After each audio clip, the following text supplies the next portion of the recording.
back in 1901, they were, giving heroin for coughs. Women. Well, and Bayer's always been at the forefront of taking care of people. You look at what they did in the 1900s, and then their recent acquisition of Monsanto to provide better health for the masses. They've been at the forefront of taking care of people. They know what's good for you. Yes. So, cocaine, for example, cocaine tooth drops. This was really interesting because, this is what they gave children, right? And then in the early 19th century, here, two-thirds of women were battling opioid addictions because of, they were prescribed opioids for menstrual issues. And it makes you think, as things come full circle, right? It's not like, history doesn't repeat itself. It's just how they go about doing it. Exactly. And here we can see countries with the most treated drug type. And again, opioids is, quite large. I don't know what this purple color here for Norway means because it says other. I guess it must be alcohol because that's the easiest thing to get here. I should probably red card myself. So we take that out, Claire. Why? Okay, we'll leave it in then. Okay, so we have opioids. We have different countries have different cocaine, solvents and inhalants for some countries. Where is that? Solvents and inhalants. I can't see it. And then look at the smartphone, this smartphone addiction. Of course, this is from 2012 to 2016, but I thought like the rise is quite high, and was a big shocker was Brazil. Mm-hmm. Well, with their advancements in technology, going from what's considered a third world country initially now to being part of BRICS, and their advancements in technology, their increase in revenue, and people getting more attached to more access to technology. You see that explosion where earlier in the United States, it was years and years and years ago. We'll probably get into more of this, but the interesting part is when you look at phones, right, or you look at smartphone addiction, and it applies to video games too, which we'll probably hit on, or I'll hit on at some point, that if you look at a couple behaviors of what cell phones have done, manufacturers, and it's really the development and marketing teams, they know how to ping dopamine receptors. So when we had our phones initially, one, we didn't have all the social media aspects, but we didn't have notification. We had this phone, Clayton. I have mine in my bag. I have the bag phone. Oh man. Hello? So money. I have my bag phone. It's actually in my closet back home in my parents' house. This, so as we had this on another call. This is the Mobira. This was the original mobile phone back in the day. Mine came I'm telling you, I'm all about the first. I have all the technical gadgets from the very beginning. That's epic. And the fun part with these is remember when these first started coming out, you make your calls, you get on your apps, but then they started to introduce notifications. And the notifications, then people can't stop looking because they want to see what's happening. They know how to ping the dopamine receptors in your brain because your brain's like, oh, something new. Oh, it's exciting. Oh, somebody liked me. Somebody made a like. Yeah, somebody liked something I did. Somebody liked something I said. Somebody posted something about me, right? And it's just pinging those dopamine receptors, which is the same thing that heroin does initially. It's the same thing that cocaine does that first time. And then you get that response and then you chase it, but you'll never get that back. You're right. You can never get that first hit. Exactly. We're going to talk about that. Yep. So, addiction is defined as a chronic relapsing disorder characterized by compulsive drug seeking and use despite adverse consequences. It is considered a brain disorder because it involves functional changes to the brain circuits involved in reward, stress, and self-control. And those changes may last a long time, even after a person has stopped taking drugs. It's always, it's always a battle. So addiction is like, oh, well, I guess like a lot of other diseases, such as even heart disease, both disrupt the normal healthy functioning of an organ in the body. Both have serious harmful effects, and both are, in many cases, preventable and treatable. And if left untreated, it can last a lifetime and may even lead to death. And they both are reversible. Absolutely. So serotonin and dopamine are both neurotransmitters that help regulate certain bodily functions. And dopamine plays a role in how we feel pleasure. It helps us, to strive, to focus, and to find things interesting. Whereas serotonin impacts every part of our bodies, from our emotions to our motor skills. And serotonin is considered a natural mood stabilizer. So if you look here, the green part here, that is for serotonin. This is the pathway for serotonin. And the red areas here, this is the dopamine pathways. So dopamine is best known for its relationship with pleasure centers of the brain located in the hippocampus. And dopamine releases, with triggered when a person experiences something that they find enjoyable, including eating, the act of sex, a good nap, and key activities that relate to survival. And dopamine is made in the brain through a two-step process. At first, it changes the amino acid tyrosine to a substance called dopa, and then into dopamine. And it affects many parts of your behavior and physical functions, such as learning, motivation, your heart rate, blood vessel function, kidney function, even lactation, your sleep, mood, attention, control of nausea and vomiting, pain processing, and movement. Just to name a few. Whereas serotonin, keeps thoughts orderly. It prevents excitability or rapid firing of the nerve cells that lead to anxious feelings. It also manages behavior and perception, controls appetite, body temperature, sleep, and smooth muscle tissue. And serotonin even influences, to some degree, cognitive functioning, affecting learning and memory retention. And it's hard actually to find a function in the body that is not regulated by serotonin. So these are just a few things here.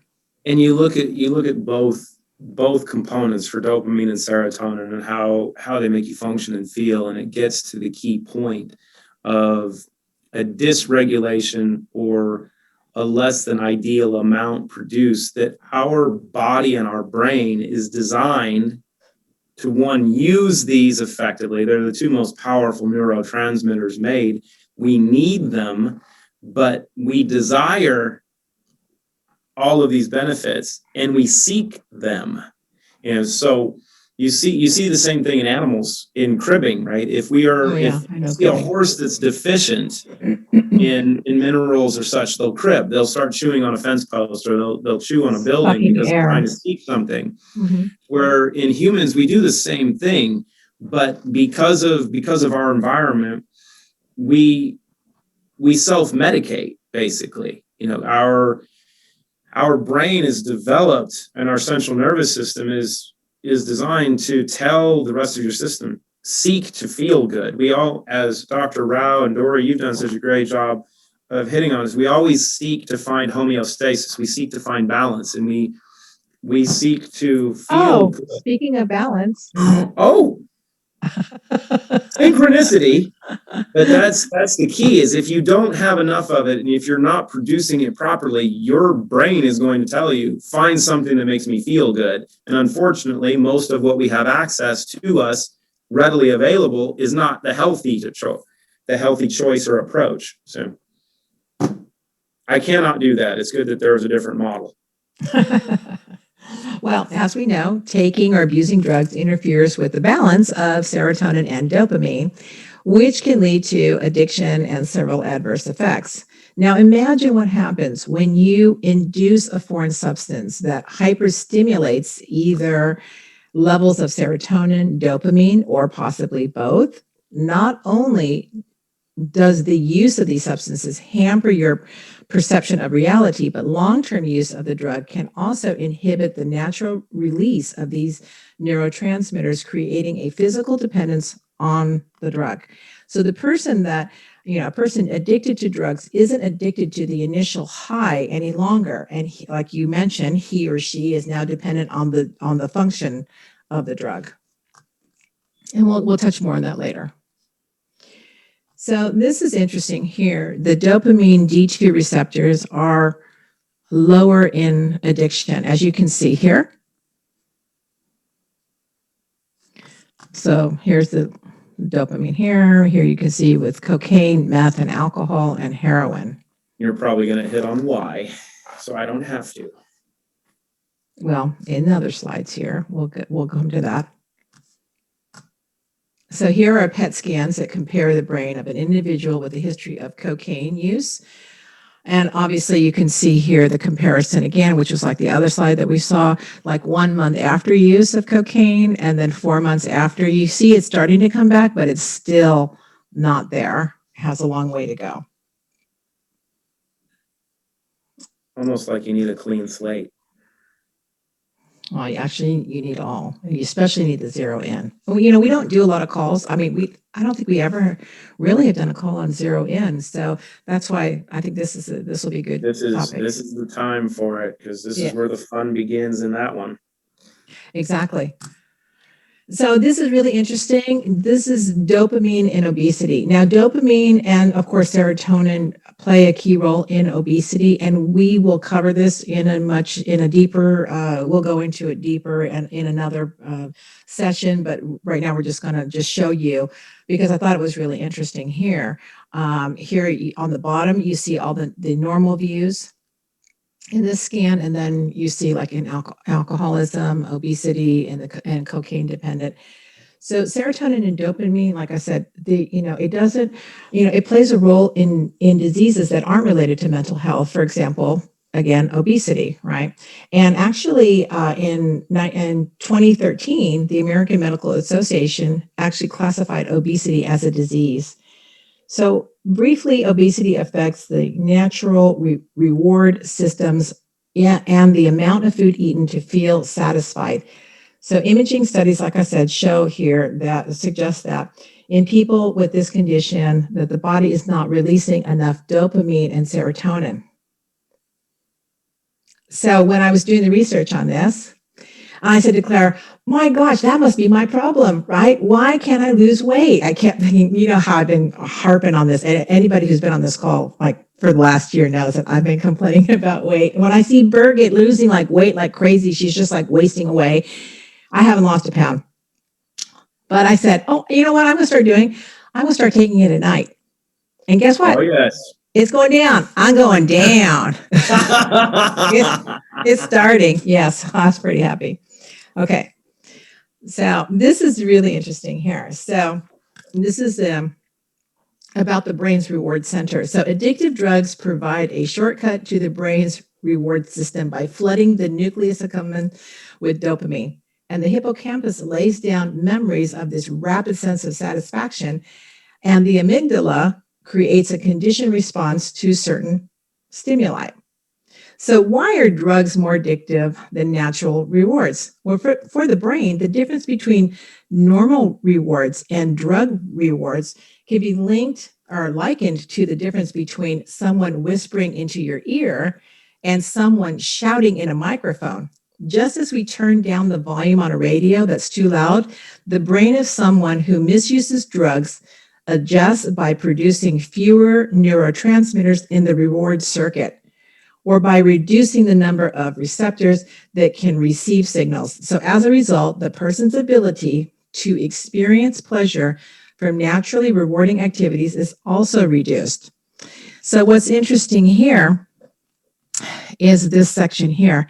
is that the brain, the direction of the brain development starts back here in the movement areas, your physical coordination, right? Before it comes up to your judgment area, your prefrontal frontal cortex. So just remember that because this is going to be really important in the next slide. And it's also one of the reasons that for athletic performance, dopamine is so special and so amazing, and why the really all of the other products, whether they're synthetic or such, that produce dopamine are banned in sports, because it's such a strategic advantage for those that have higher dopamine levels. And that's actually been proven in some published papers on Olympic athletes, because what makes elite athletes different, or one of the primary things that differentiates them, is their ability to use and function with higher dopamine levels.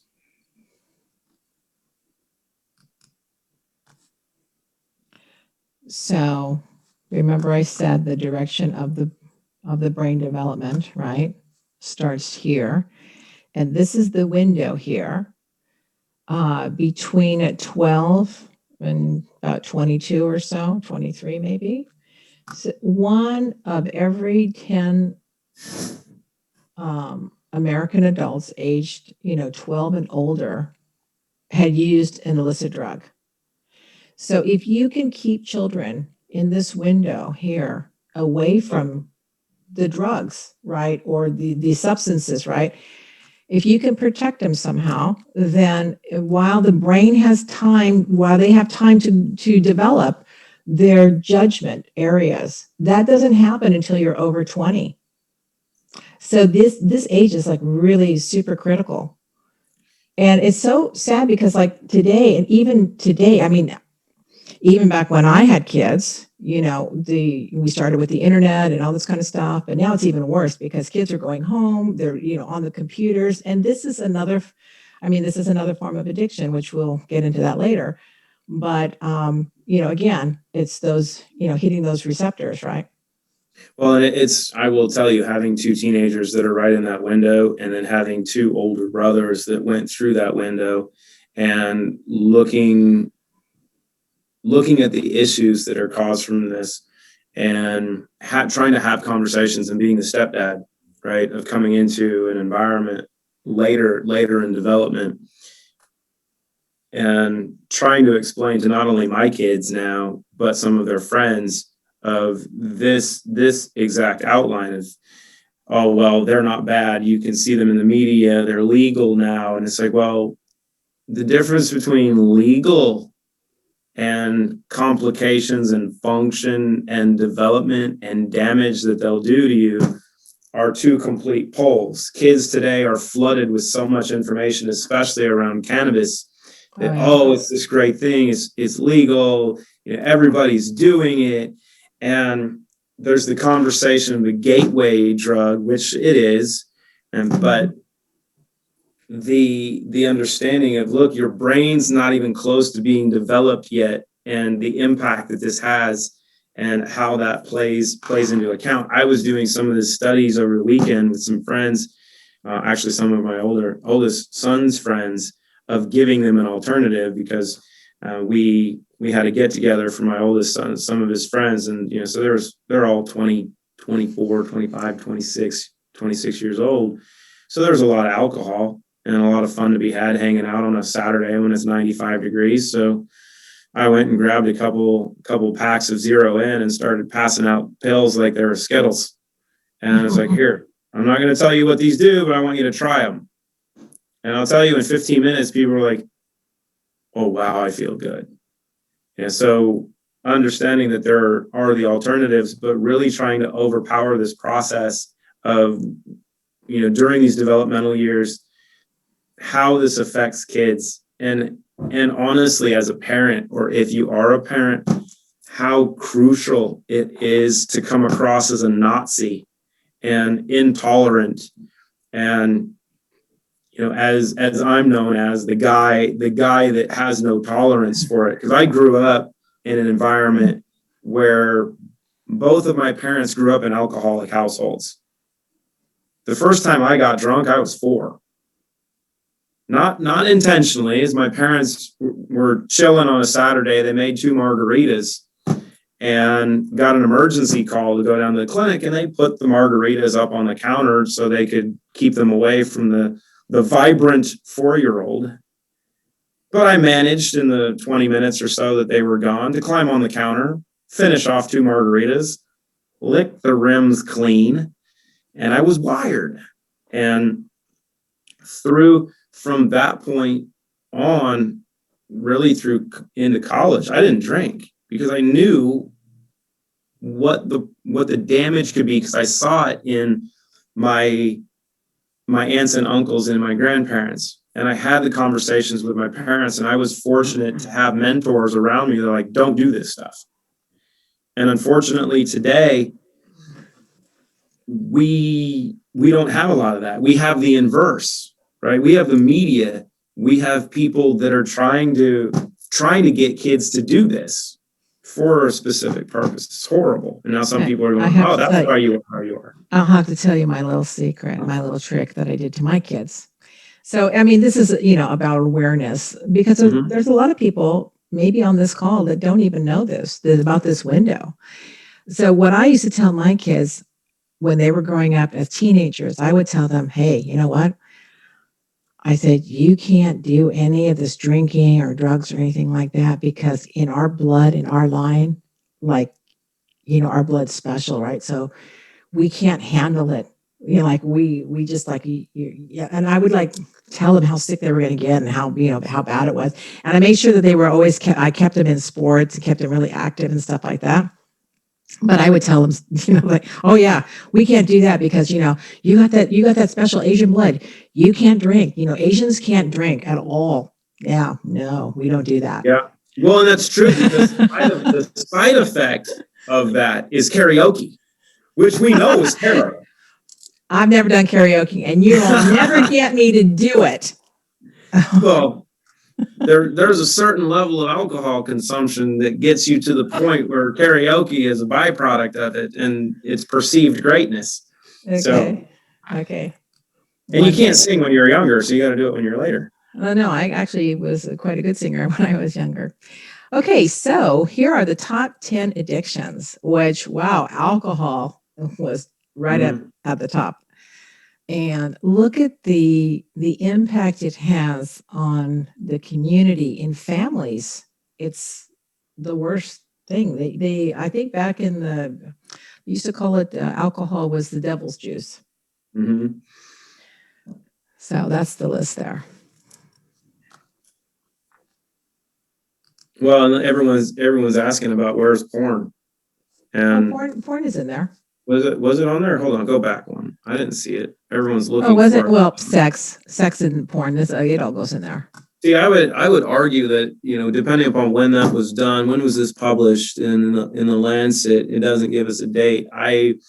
2010. Yeah. So no, 2019. I would argue. The Economist. What's that? 2019. Selected drugs though, but the top says paying through the nose. Oh yeah, there, but over here was two different. They might have published it in 2019, but they're looking at data from 2010. Yeah. So when you look at the prevalence of social media and the web over the last 11 years, I would probably put porn in the top 5, and I'd probably put it in number 4 above cigarettes, maybe even above cocaine. So. No, what I'm saying is that this part here. Whoops, yeah. on the left-hand side is from The Economist, right? That's 2019.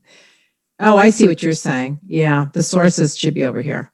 Sorry. Yeah, but even when you look at the money, right? I mean, the porn industry generates more cash than most industries, and it's not talked about. And especially, it's interesting how it affects different populations here in the United States that claim to be pure. Especially different religious bases. A lot of them come out of Utah, and that it's very, very interesting, how those play out.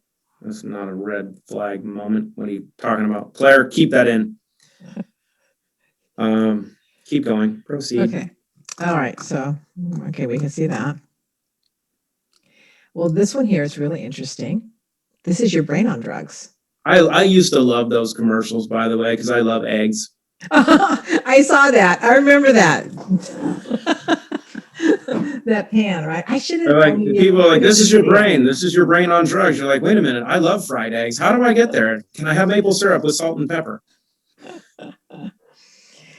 So, okay, so this one here is really interesting. This they used radioactive tracers on the PET scan to show a person's brain on cocaine and the areas of the brain highlighted in yellow where cocaine is binding or attaching itself. So this PET scan shows us minute by minute in time lapse sequence just how quickly cocaine begins affecting a particular area of the brain. So we start in the upper left-hand corner, and you can see that 1 minute after cocaine is administered to this particular subject, nothing much happens.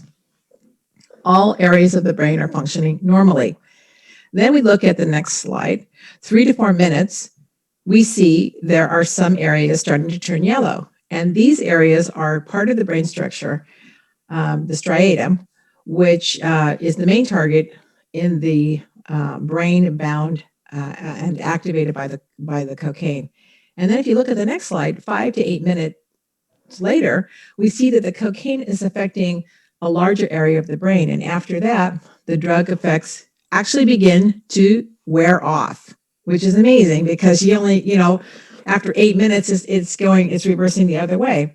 So 9 to 10 minute point, the feeling of being high is almost gone, unless you take more drugs. And the experience is pretty much over within 20 to 30 minutes.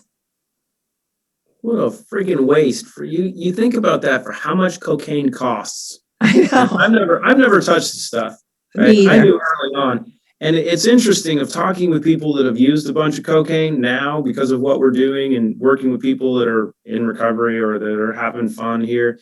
And it's interesting because of what we do and talking with people about how it makes them feel. I had a moment a month ago and having that conversation. I'm like, wait a minute. So what you're using drugs for is so you can feel like me normally. Like, interesting. But the heroin aspect, the same thing with meth. And Teresa, let me see if Teresa's here because she can probably talk about a bit of this at the end. She's here, but she can talk about her experience with meth in doing the same way. That it only lasts 30 minutes. You get this amazing feeling and then it's gone and then you chase it. So like you talked about, Yeah, but amazing.